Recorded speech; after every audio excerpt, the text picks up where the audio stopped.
महाराष्ट्र राज्यात अतिवृष्टी होणार असून काही जिल्ह्यांना हाय अलर्टचा पंजाबराव डक यांनी मोठा इशारा दिलाय। महाराष्ट्रातील जवळपास सर्व जिल्ह्यांमध्ये चांगला पाऊस झाल्यानं शेतकऱ्यांची चिंता मिटली आहे। दरम्यान भारतीय हवामान विभागानं वर्तवलेल्या अंदाजानुसार पुढील काही दिवस राज्यात आता पावसाचा जोर आणखी वाढणार आहे।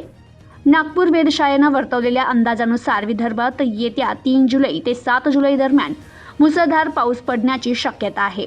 तर पुढील 2-3 दिवस हलक्या आणि मध्यम स्वरूपाचा पाऊस होईल। विदर्भाप्रमाणेच इतरही भागात पावसाचा जोर वाढण्याची शक्यता आहे। दरम्यान या सर्व पार्श्वभूमीवर आता हवामान तज्ज्ञ पंजाबराव डक यांचा हवामान अंदाज समोर आलाय।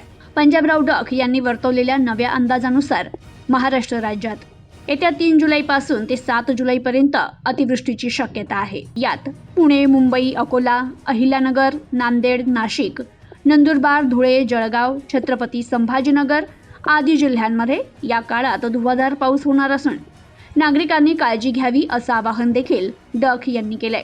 तर येत्या 3 जुलैपर्यंत राज्यातील काही भागात हलका ते काही भागात मध्यम स्वरूपाचा पाऊस पडेल असा अंदाजही त्यांनी वर्तवलाय। दरम्यान परतीचा पाऊस महाराष्ट्रात जोरदार कोसळेल असा अंदाजही पंजाबराव डक यांनी वर्तवलाय।